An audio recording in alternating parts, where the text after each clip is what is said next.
I have to preface this with a bit of a disclaimer. I have a very sick senior dog. His name is Cooper with a K, and he's in the room with me.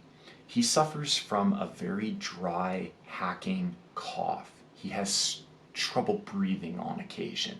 So if his cough interrupts this vlog, I hope you can forgive that. I don't particularly want to put him outside just so that I can ramble to a camera with better sound quality. He deserves better than that.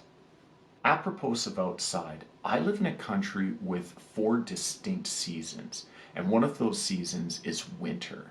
And winter brings with it cold temperatures and snow. I am also what I would consider a sporty person. I like working out, I like sports, I enjoy doing things. Some of those things, like the boxing and the wrestling that you might have seen in previous videos, obviously take place indoors. No problem. But outdoor activities like cycling or running or any of those things that you might consider outdoor sports, well, they become a little more problematic in the winter. And it's not that you can't ride your bike or go running in the winter, but the barrier to entry as far as those are concerned comes down to equipment. In the summer, I can throw on a pair of shoes, sunglasses, and shorts and go out for a run and get an hour's worth of training in, no problem. In the winter time, I can't just throw on the usual shoes, a pair of shorts, go out, enjoy myself. I have to layer up or I might not come back at all. You can go out mountain biking and cycling in the wintertime. For sure you can. I even have a bike that's called a fat bike, which is basically just a mountain bike with oversized tires so that you can kind of float on the snow. And when I say float, I mean float. Basically, the oversized tires allow you to ride on snow, at least kind of hard packed snow, in a way that the narrower tires wouldn't allow you to do. But again, barriers to entry. That's an entirely different type of bike. And if you don't have that, well, you're probably not going to take your summer mountain bike out on these trails because you're just going to get stuck and have a miserable time. You might even get eaten by wolves. But in the interest of staying active in the winter time, I want to try different types of sports or activities that are available to people when they live in winter climates. But I also don't want to have to drive to a ski hill, rent a bunch of skis, rent a bunch of gear, pay for a lift ticket, and all of these things that I consider to be fun little vacation workouts, but they're not something that I'm going to do on a regular basis because I'm not a skier. I'm a fair weather snowboarder, fair weather skier at the best of times. I need activities that I can kind of just get into right away. That way I'm not creating a barrier to doing exercise because of all of the other things that come with the exercise I've chosen to do. I don't know how well you can see these. So these are snowshoes, but they're not just any type of snowshoe. These are running snowshoes. They're specifically designed for people who want to run while wearing snowshoes. I've never actually used running snowshoes, so today is my first attempt at that. I've used trekking snowshoes, but if you know anything about snowshoes, you know that they don't look like these. These are quite minimalist. There's a lake here at the Jasper Park Lodge. It, generally speaking, has a trail that runs around it, plus there's a golf course. I feel like this is the ideal place to test out these new snowshoes. I'm gonna give it my best go. I don't know how hard this is going to be.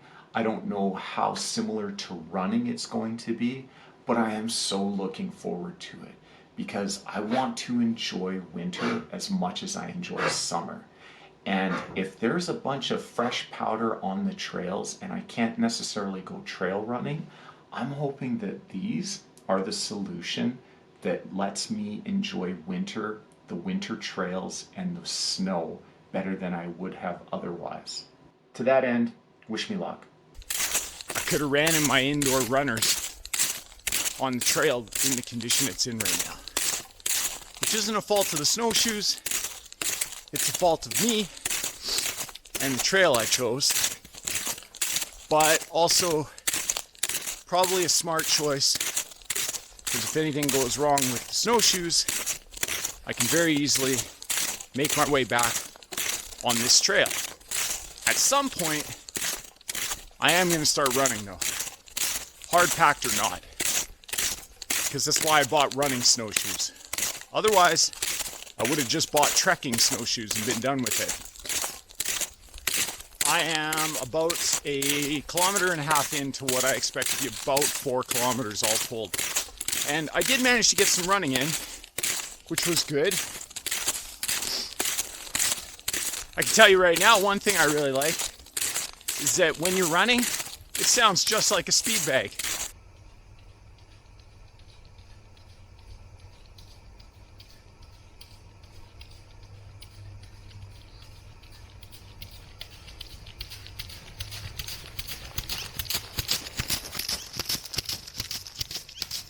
It actually makes a pretty fun sound. Unless you're the type of person who's sensitive to stuff like that, in which case you'll probably hate it.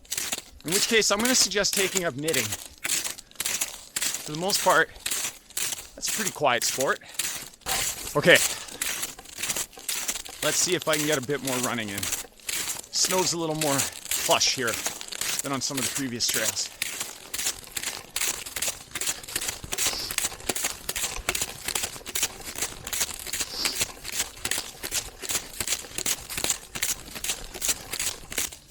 I mean, so far so good for the first excursion. Can't complain too much. And even if I was gonna complain, I mean, the scenery kind of makes you feel like a dolt for whining. Although with this camera, I don't know how much of that you can make out, so I apologize. Trust me, it's beautiful.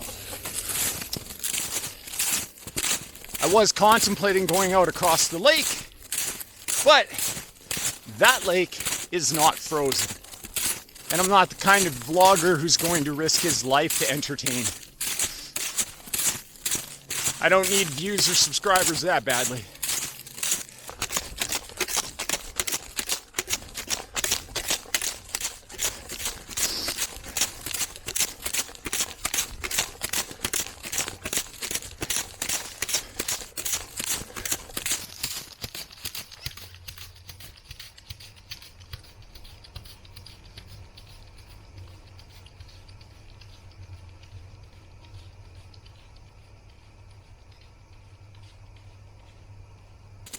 I'd say the only downside to them so far is that I've had a couple of heel slips where the shoe has just come off. But when you're running, you don't really get tangled up or trip.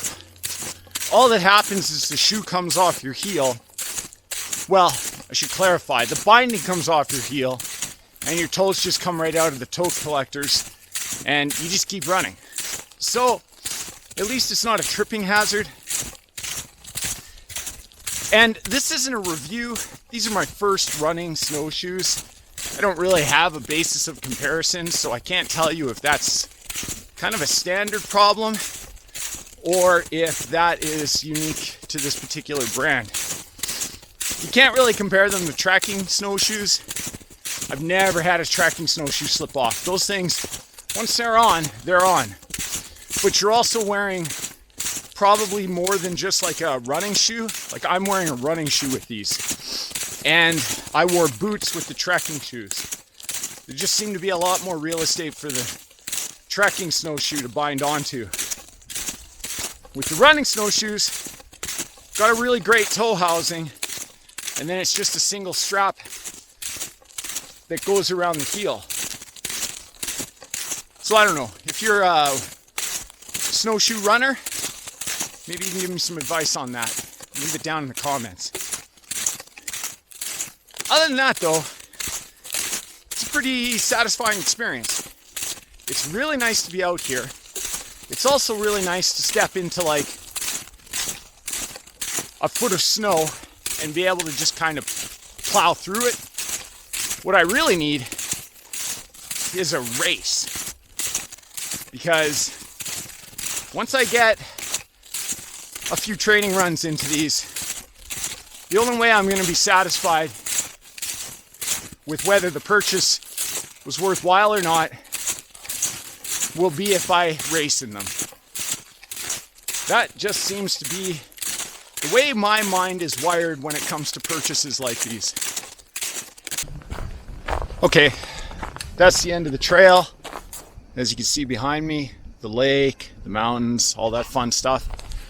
It was pretty good, but it's gonna take some getting used to, like any new sport. Ultimately, are they worth the purchase? Just off of this short run, I'd say yes, but you definitely need to practice, just like anything else in the world. In addition to that, finding a nice closed loop like this is probably a good idea, because quite honestly, I was never in any real danger as far as, like, let's say I rolled an ankle or something like that. For the most part, the hotel is like literally right there. It's not like people wouldn't be able to find me out on this like 3.5-4 kilometer loop. Still, safety first, kids.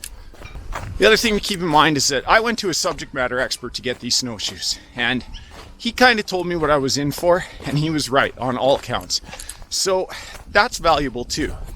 I mean, you could just buy snowshoes online and go buy how many stars they get on Amazon. I've done that with equipment before too. But I do think there is something pretty cool about talking to somebody who races in snowshoes on a regular basis and getting their advice. Or not. I'm not your dad.